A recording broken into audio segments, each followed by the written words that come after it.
Well, getting your kids to school shouldn't be a problem, but one grandmother is still frustrated that her grandkids have to run across a busy street just to get to class on time. Wow. Our morning reporter Farihar Abrar speaking with her and some neighbors about why an intersection we told you about late last summer is still driving them crazy. Farihar, what do they have to say? Well, guys, at the beginning of the school year, Rebecca Eshelman reached out to me frustrated. She's been upset that her granddaughters are still running across a busy intersection to get to school on time in one piece. Since our first story, there's been at least 2 accidents, and more folks are saying that this road's driving them crazy. Kind of become a nightmare.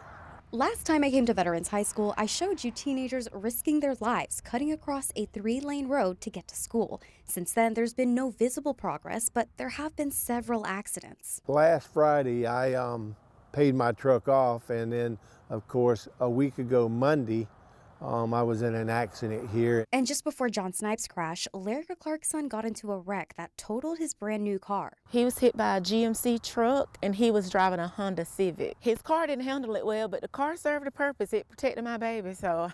In August, Rebecca Eshelman reached out, frustrated her granddaughters were dodging traffic to get to school. When it's cold like this in the mornings, their mother takes them to school. Usually, Grandma says they walk or sprint across Old Perry Road like you see here to get to school in one piece. So she does that each morning and each afternoon, every day, school days. Kids have to walk to school. Everybody's not fortunate enough to be able to even drive.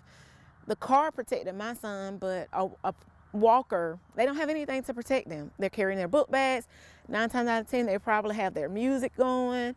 And they're just being kids walking across the street to get to school.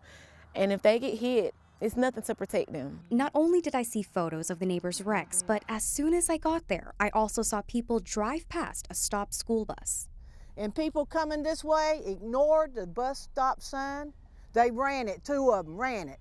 My daughter's on the other side blowing the horn for them to stop, and they just keep going by.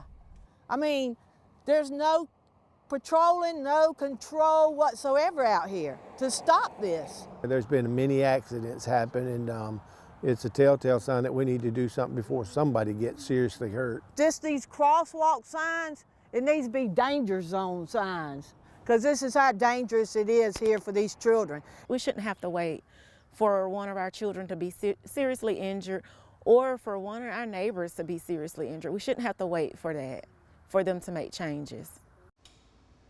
The neighbors want something done, whether it's installing flashing lights, hiring a crossing guard, or anything else that will slow the school zone down.